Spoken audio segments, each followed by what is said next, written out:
21ª Cátedra Europa, el encuentro académico y cultural del Caribe colombiano y el mundo académico europeo. Europa se vive en el Caribe.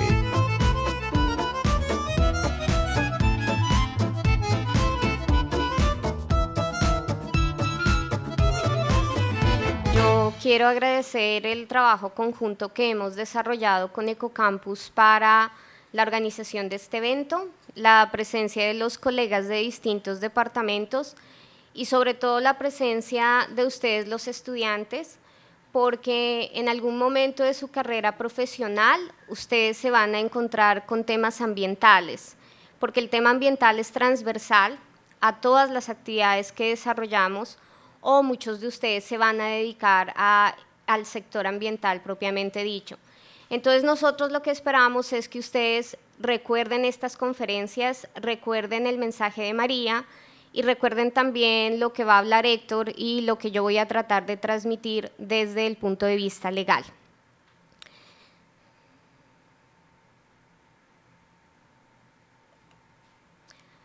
De los muchos principios ambientales que hay, nosotros escogimos para esta presentación el principio de precaución ambiental. Este es el esquema de mi presentación. Primero les voy a hablar de qué es el principio de precaución. Luego voy a hablar de los antecedentes en Colombia sobre el principio de precaución en territorio continental. Y luego voy a abrir la pregunta acerca de por qué deberíamos aplicar este principio para la protección de los ecosistemas marinos y costeros. ¿Qué quiero decir? Que nosotros ya tenemos una serie de antecedentes legales y decisiones de las Cortes sobre la protección de los ecosistemas terrestres con base en el principio de precaución, pero nos falta avanzar en leyes, en manejo integrado de zonas costeras y en protección marina para aplicar este principio.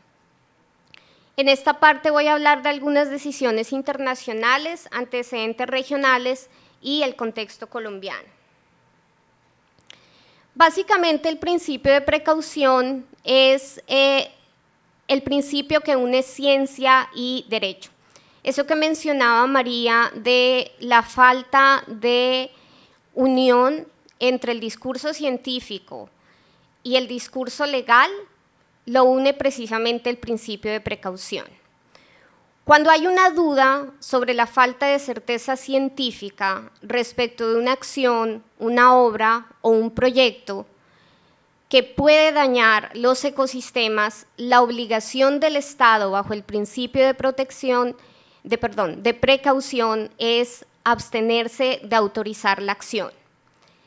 ¿Qué quiero decir con esto? Que es mejor que el Estado pueda cometer un error por abstenerse que un error por autorizar una acción que en el futuro puede ser irreversible, que en el futuro puede causar un daño grave e irreversible.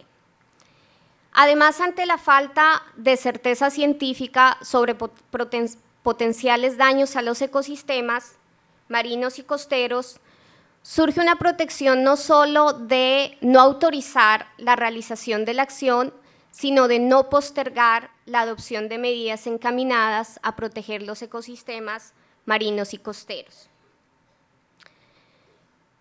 El principio de precaución en sí es la unión entre la ciencia y el derecho. Como ustedes lo vieron en la definición que les acabo de dar, esa definición está en la ley, particularmente en la Ley 99 del 93, que fue la que creó el Sistema Nacional Ambiental y por primera vez se creó el Ministerio de Ambiente, otras legislaciones y otros tratados.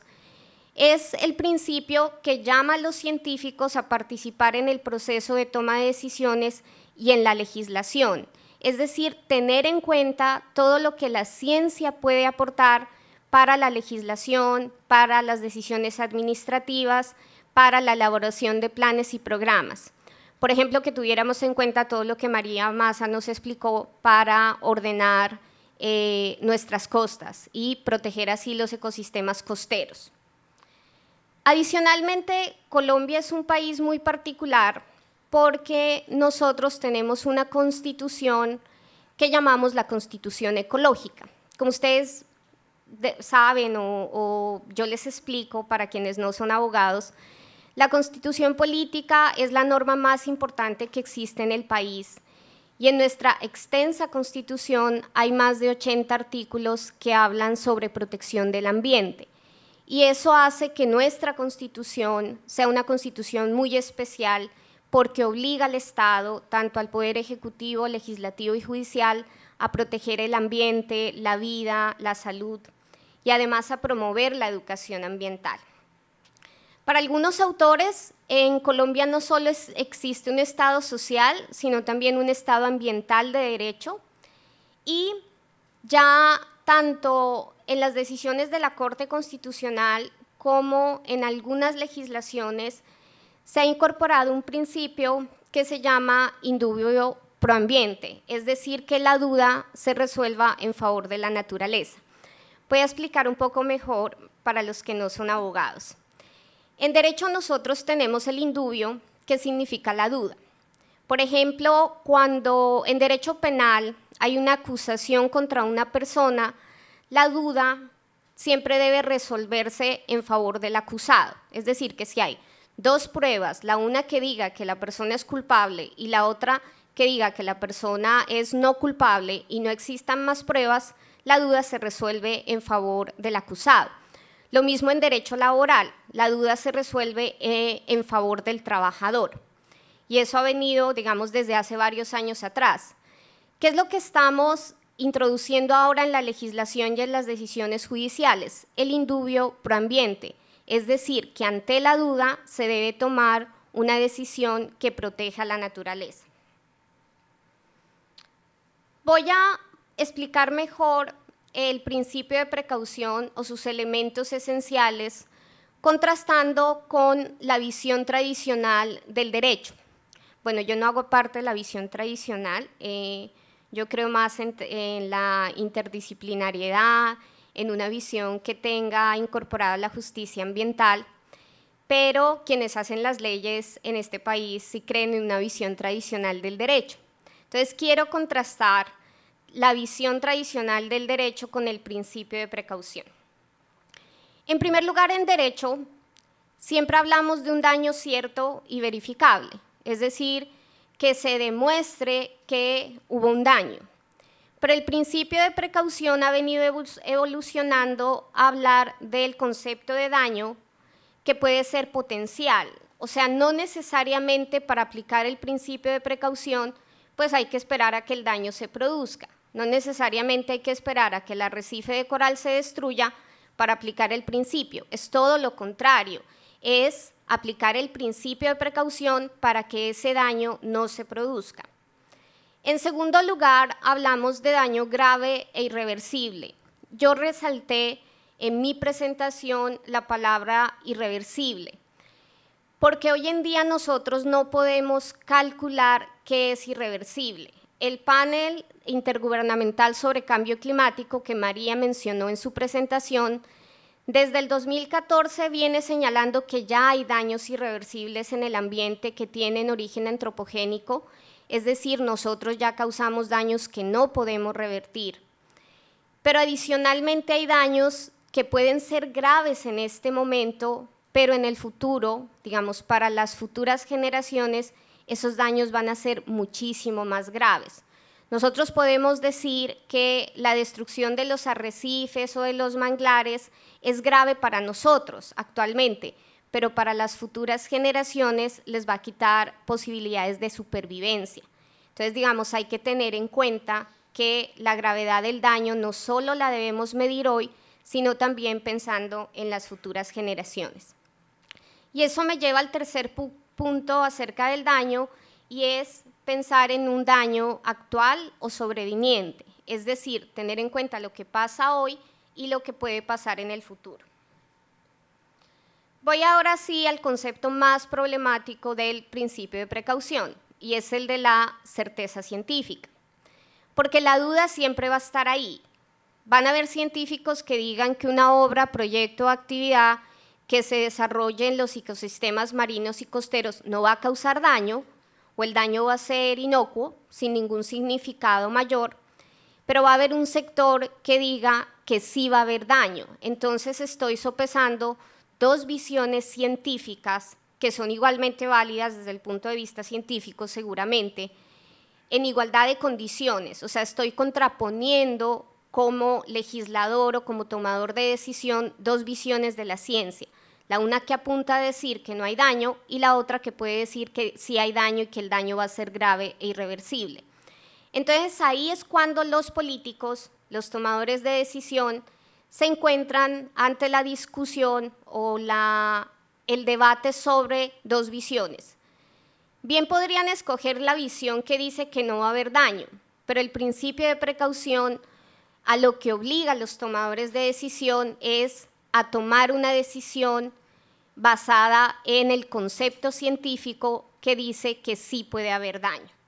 Es mejor, digamos, prevenir en lugar de después tener que compensar o resarcir el daño. Sobre la certeza científica en la doctrina hay muchísima discusión, porque para algunos el principio de precaución se aplica ante la falta absoluta de certeza científica, para otros ante un mínimo de certeza científica. Para la Corte Constitucional en particular ha hablado de cuando la evidencia científica no es suficiente. Y recientemente, hace 2 semanas, la Corte Interamericana de Derechos Humanos emitió una opinión consultiva acerca de la protección de los derechos humanos y el ambiente en la región del Gran Caribe. La Corte Interamericana es la corte más importante que juzga a los estados en América. Y respecto del principio de precaución, la Corte está hablando de indicadores. Es decir, que no necesariamente haya una prueba, un estudio, sino simplemente indicios de que puede haber daño. Y eso es muy progresista, porque nos pone en un escenario de mayor protección del ambiente. Y la Corte también habla que, aún en ausencia de certeza científica, hay que aplicar el principio de precaución. Voy a pasar a un segundo elemento que es muy importante. En derecho, el que alega prueba. Si uno va a demandar, si uno va a denunciar, es el que demanda o el que denuncia el que tiene que aportar las pruebas. Eso es así en derecho. Pero cuando hablamos del principio de precaución, la carga de la prueba se traslada al que quiere hacer la actividad, proyecto u obra de explotación de los recursos naturales. Es decir, que si el Estado quiere explotar los recursos o es una empresa privada, es ese desarrollador del proyecto el que debe probar que no hay daño. Y eso es muy importante, sobre todo ustedes piensen en comunidades que no tienen la posibilidad de aportar un concepto científico que lo respalde. Afortunadamente hoy en día las universidades apoyan mucho a las comunidades, aportando los conceptos científicos, pero piensen en una comunidad que no tiene ni el conocimiento ni los medios para pagar por un concepto científico. No va a poder probar el potencial daño, pero cuando hablamos del principio de precaución, quiere decir en ese ejemplo que les estoy dando que tiene que ser la empresa o el desarrollador del proyecto el que tiene que probar que no hay daño. El principio de precaución adicionalmente protege muchísimos derechos. En general el derecho protege derechos ciertos e indiscutibles, como la propiedad en caso de robo, como la vida en caso de homicidio, la integridad en caso de lesiones personales. Pero cuando hablo del principio de precaución estoy hablando de una gran cantidad de derechos. Por solo mencionar algunos, el ambiente sano. Colombia es uno de los países que tiene el derecho al ambiente sano en la Constitución, la salud humana, el bienestar de la población, que en muchas de las imágenes que mostró María Maza podíamos ver cómo los ecosistemas protegen también a las poblaciones, las futuras generaciones, porque las decisiones ambientales tienen que estar basadas no solo en la satisfacción de las necesidades de las generaciones presentes, sino también de las futuras. Y hay un concepto muy importante del que ha hablado la Corte Constitucional y es el de precaución reforzada para ciertos sujetos de protección. Es decir, que cuando hay niños, niñas, adolescentes, mujeres en embarazo, comunidades indígenas y afrodescendientes o personas con discapacidad, uno no puede hablar del principio de precaución en general, sino que el juicio tiene que ser reforzado. Es decir, no solo tomar la decisión que proteja mejor el ambiente, sino que proteja mejor las personas que están en condiciones de vulnerabilidad. Y lo que nosotros estamos investigando con Héctor es precisamente que las comunidades que viven en las costas o en las islas están en condiciones particulares de vulnerabilidad. Entonces, el principio de precaución estaría orientado a proteger también a este tipo de poblaciones. Vamos a hablar un poco de las obligaciones que surgen para el Estado respecto del principio de precaución.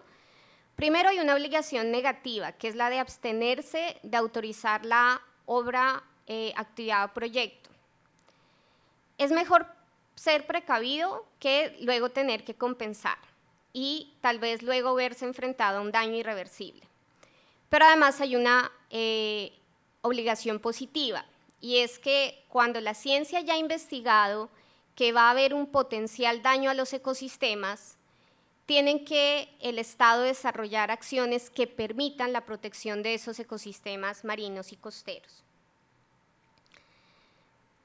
Finalmente, hay una motivación de las decisiones. En Colombia, todas las decisiones que se tomen tanto en la ley como en el Poder Ejecutivo, en la administración, tienen que ser motivadas. En Colombia siempre todo proyecto de ley tiene una parte emotiva y toda decisión administrativa tiene que tener una parte emotiva.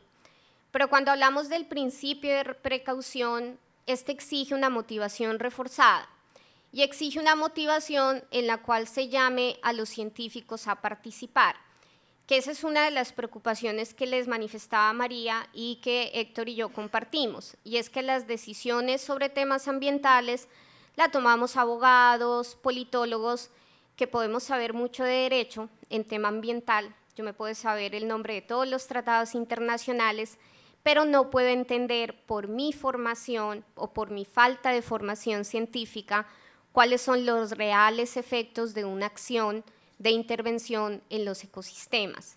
Entonces se trata o se busca llamar a los científicos a participar en el proceso de toma de decisiones. Y lo del indubio proambiente, que ya lo había mencionado, y es que las dudas se resuelven en favor de la naturaleza.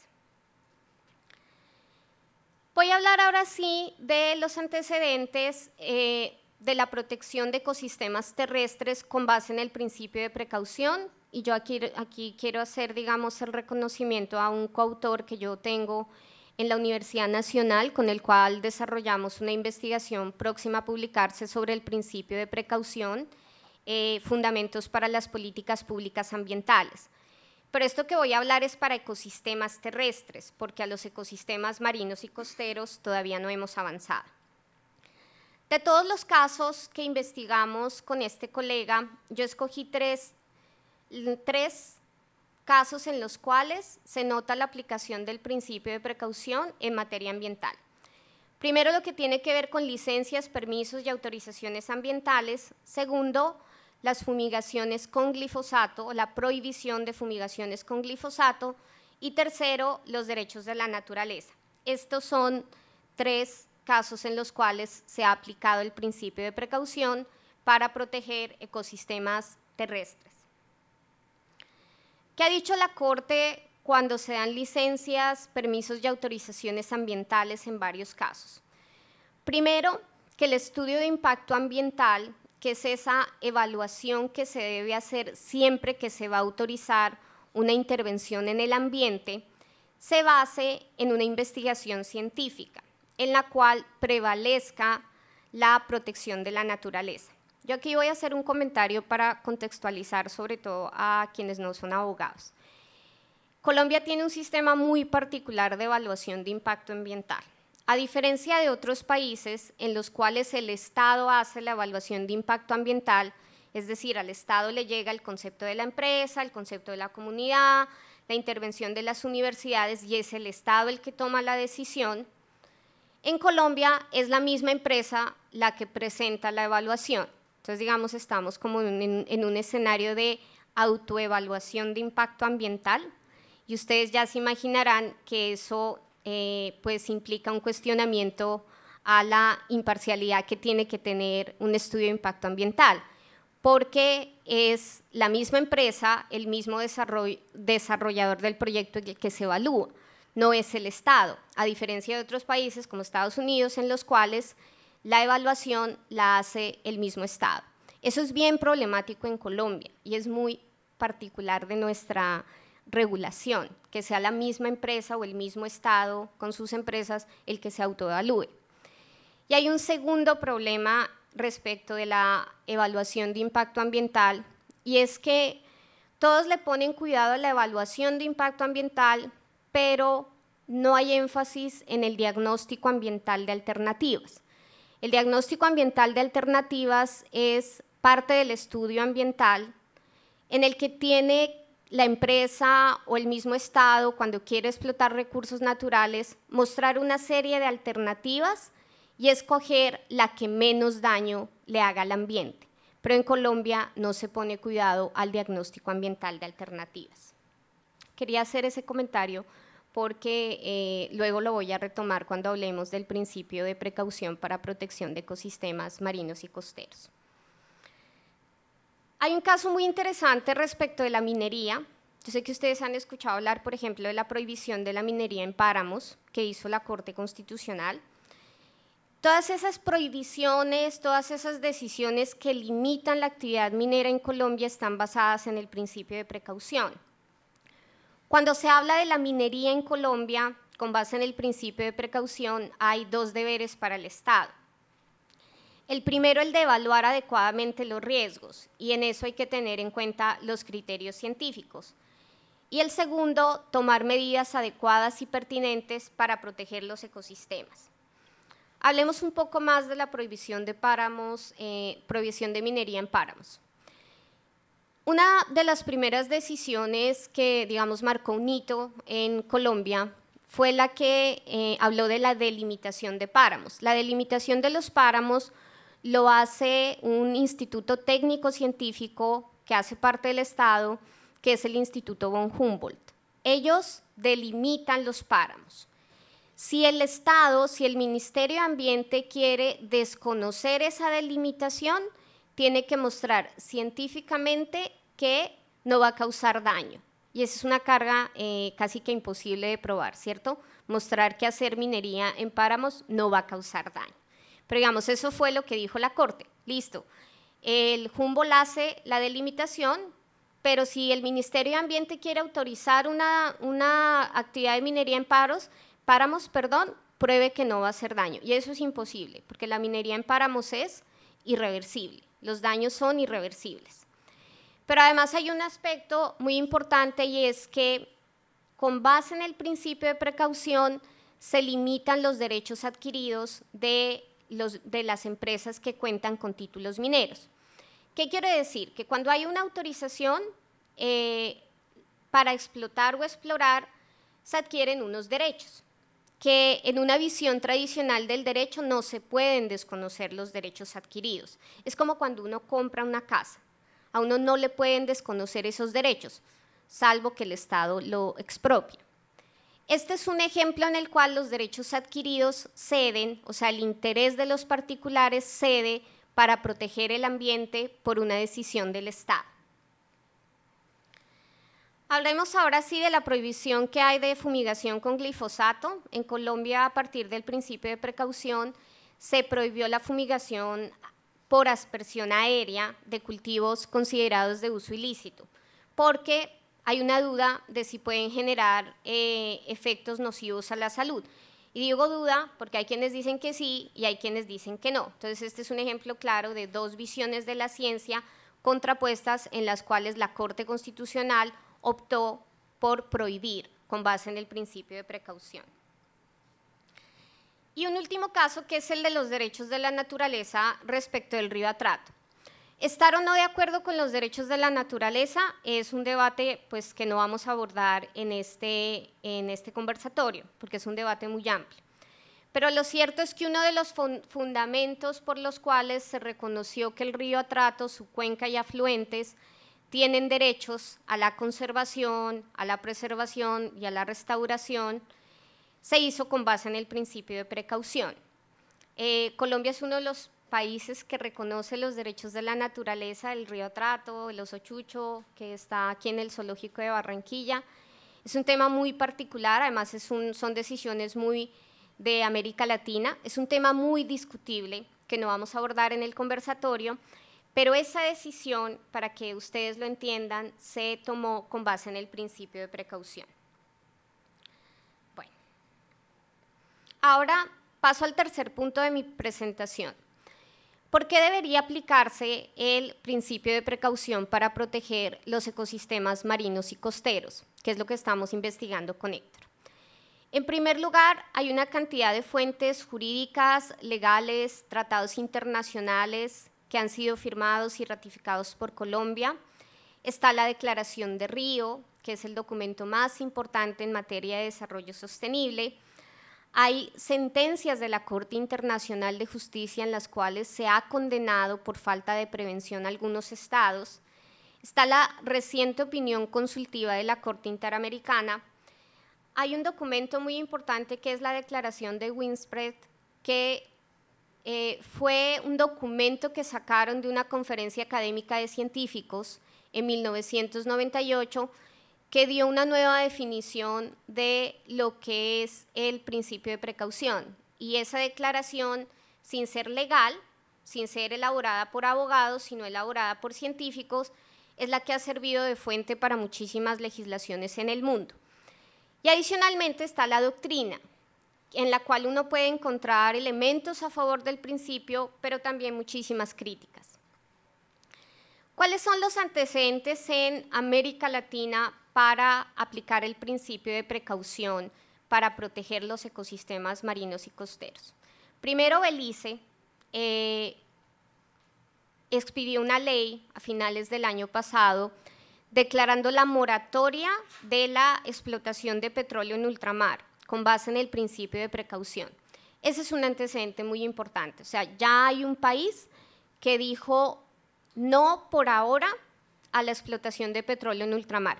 Una moratoria en sí, en términos legales, no es una prohibición, es el primer paso de la prohibición. Es decir, ahora no lo hacemos, sino que lo vamos a hacer después, hasta tanto investiguemos científicamente que esto se puede o no hacer.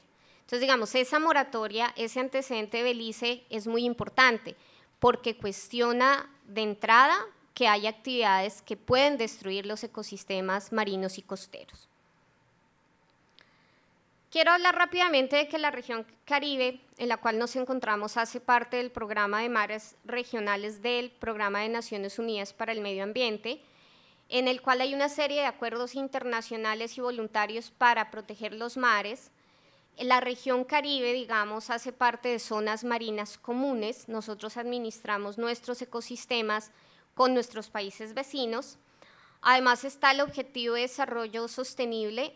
Lastimosamente no puedo abordar por tiempo el Objetivo de Desarrollo 14, que habla de la protección de ecosistemas marinos y costeros para el desarrollo sostenible. Está el Acuerdo de París, que eso lo va a profundizar un poco más Héctor, en el cual los estados, el Acuerdo de París es un acuerdo del 2015 sobre cambio climático, que regula la adaptación y mitigación frente al cambio climático, sobre la cual hizo una explicación María Maza. Y hay una obligación muy particular de los estados y es presentar unos documentos legales que se llaman contribuciones nacionales determinadas, que son los documentos en los cuales los estados dicen me comprometo a hacer esto y esto y esto para reducir los efectos del cambio climático. Desafortunadamente Colombia en sus contribuciones nacionales determinadas no menciona nada de los ecosistemas marinos y costeros, porque es tan poco lo que hemos hecho que no tenemos nada que decirle al mundo sobre la protección de estos ecosistemas. Es como si los ecosistemas marinos y costeros fueran invisibles para la política ambiental o no tuvieran la relevancia que deberían tener en un país que tiene acceso a 2 océanos y que tiene una gran extensión de costas en su territorio.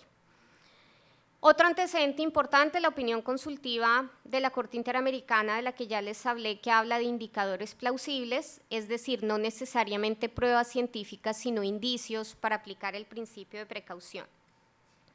Ahora, ya hay condenas internacionales a algunos países que han causado daños transfronterizos. Un daño transfronterizo se causa cuando un Estado comete un daño en su territorio y afecta a otro Estado. Entonces está el caso ante la Corte Internacional de Justicia, que es la corte máxima en el derecho internacional. Esta corte fue la que falló el conflicto Nicaragua-Colombia cuando nosotros perdimos parte de nuestro mar territorial. Esta corte también falló un caso de Argentina contra Uruguay, diciendo que la instalación por parte de Uruguay de plantas de celulosa en un río que atraviesa los dos países afectaba a Argentina. Entonces se producía un daño transfronterizo, es decir, un daño que traspasa las fronteras. Hay un segundo caso ante la Corte Internacional de Justicia, que fue entre Costa Rica y Nicaragua, o sea, los dos países estaban desarrollando al tiempo actividades, el uno construyendo una carretera y el otro realizando actividades de exploración que afectaban mutuamente los ecosistemas terrestres. Y nosotros tenemos un antecedente como Colombia que nunca llegó a juicio, y es el litigio que quería plantear Ecuador contra Colombia por la fumigación con glifosato y por el daño que estábamos causando en la frontera por la aspersión aérea del glifosato. Ese caso no llegó a la Corte Internacional de Justicia porque Colombia lo solucionó amigablemente con el Ecuador. Eso es bueno para nosotros como país, claro, porque nos evitamos un litigio internacional y una posible condena internacional, pero también se perdió la oportunidad de profundizar en el concepto de daño transfronterizo. Voy a hablar rápidamente del contexto colombiano. Primero, es un país que no tiene ley de costas. Paradójicamente, somos un país en América Latina que no hemos regulado la protección de las costas. Tenemos poca institucionalidad marina y costera. Además, tenemos una cantidad de conflictos de competencias entre el sector defensa, el sector ambiental, los municipios, porque todos quieren administrar las costas, recuperar las costas, pero cuando se trata de proteger las costas, nadie quiere asumir esa carga. Y esto lo va a hablar, lo va a profundizar Héctor. Nosotros no tenemos cómo responder a los desplazamientos ambientales, y son aquellos casos que mostraba María en sus figuras, en los cuales la población, por el aumento del nivel del mar o por los eventos climáticos extremos, simplemente tiene que moverse, tiene que desplazarse. Nosotros no tenemos una regulación específica para desplazamientos ambientales. Otra parte que hace parte del contexto colombiano. Nosotros tenemos poca conciencia sobre las fronteras marítimas. A nosotros nos enseñan desde el colegio que el territorio colombiano es solo continental, ¿cierto? Pero nosotros tenemos 10 tratados internacionales de fronteras marítimas y también limitamos con Costa Rica, Nicaragua, Honduras, Jamaica, República Dominicana por el mar. Este es un mapa de las fronteras marítimas de Colombia. Ahora, mostrar un mapa de las fronteras marítimas es un poco políticamente incorrecto y tal vez académicamente inadecuado, porque nosotros todavía tenemos un litigio pendiente con Nicaragua. O sea, Nicaragua nos ganó un caso ante la Corte Internacional de Justicia, nosotros perdimos, y muy probablemente si ellos ganan la segunda parte del litigio, nosotros perderemos buena parte del mar territorial. Ahora, ¿qué pasa en los mares que no pasa en los ecosistemas terrestres? Los daños que se producen en las zonas marinas comunes no distinguen la división geopolítica. Es decir, que cuando se produce un daño en un ecosistema, así se esté dentro del territorio de un país, necesariamente se va a ver afectada la totalidad del ecosistema, necesariamente se va a afectar al otro país. Uno no puede zanjar una línea en el mar como si la zanja en el territorio continental, de decir hasta aquí llega Colombia y desde ahí empieza Ecuador, porque en los ecosistemas del Caribe hay una integralidad. Entonces es, digamos, la falta de conciencia en Colombia y de los otros países que quieren desarrollar actividades de exploración y de explotación es que no están pensando en las poblaciones de sus propios países, pero tampoco se está dimensionando el daño que se va a causar en la totalidad de los ecosistemas marinos en las zonas marinas comunes que compartimos con otros países. Creo que ustedes no alcanzan a ver, pero esta es una zona marina común con todos estos países.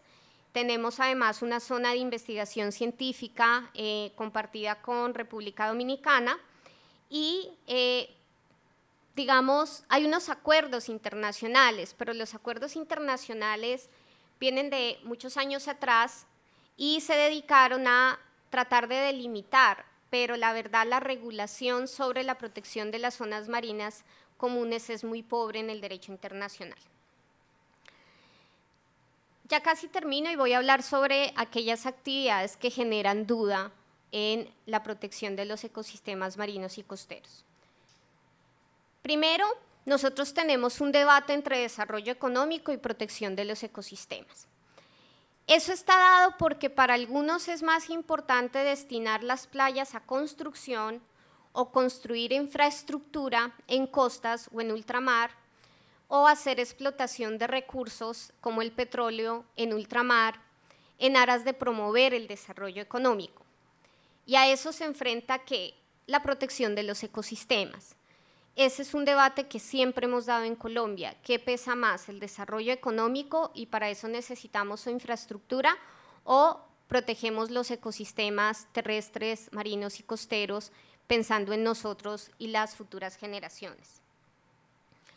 Esto que voy a decir hace parte de una intervención ante el Congreso de la República que presentamos entre la Clínica de Derecho Ambiental, el Grupo de Investigación de Geociencias Geo4 y el Instituto de Desarrollo Sostenible, porque nosotros en la Universidad del Norte estamos haciendo ese esfuerzo del que habla María de unir los tres discursos, el legal, el científico y el de ingeniería de costas, para hacer incidencia ante el Congreso. Entonces nosotros mandamos un documento diciendo que en Colombia no hay ley de costas, no hay institucionalidad ambiental marino-costera, no hay definición de competencias, que se debería regular el desplazamiento ambiental. Los oceanógrafos nos dijeron que tendría que haber un sistema de información ambiental marino-costero. Incluimos el principio de precaución como parte de lo que debería ser la ley de costas en Colombia y además hicimos un llamado a eso, a integrar a los científicos en las decisiones legislativas que se tomen. Yo quiero cerrar con algunas preguntas. Primero, si la Agencia Nacional de Licencias Ambientales, que hoy evalúa los proyectos, obras y actividades de intervención en ecosistemas terrestres, tiene la capacidad de entender la complejidad de los ecosistemas marinos y costeros. ¿Qué quiere decir? No es lo mismo hacer una evaluación sobre la explotación en un valle que hacer una evaluación para entender un proyecto cerca a los arrecifes de coral.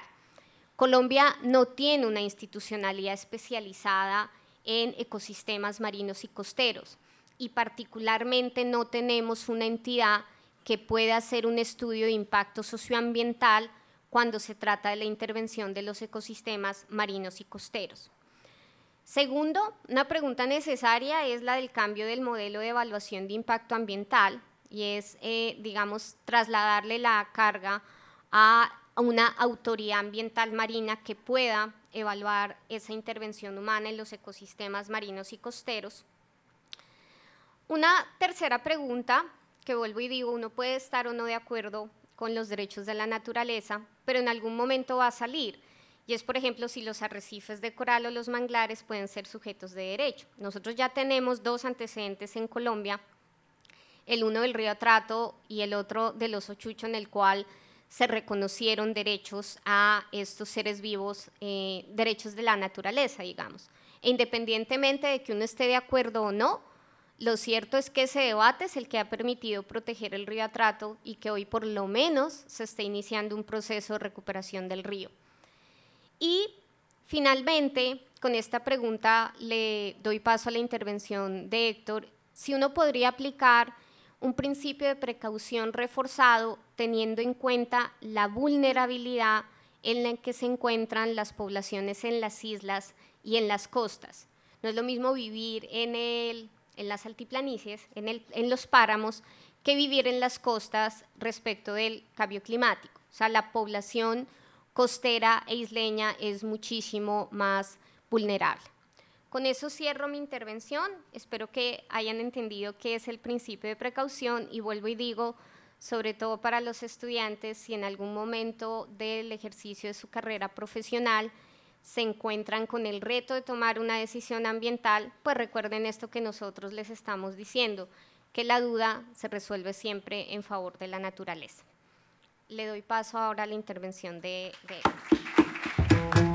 21ª Cátedra Europa, el encuentro académico y cultural del Caribe colombiano y el mundo académico europeo. Europa se vive en el Caribe.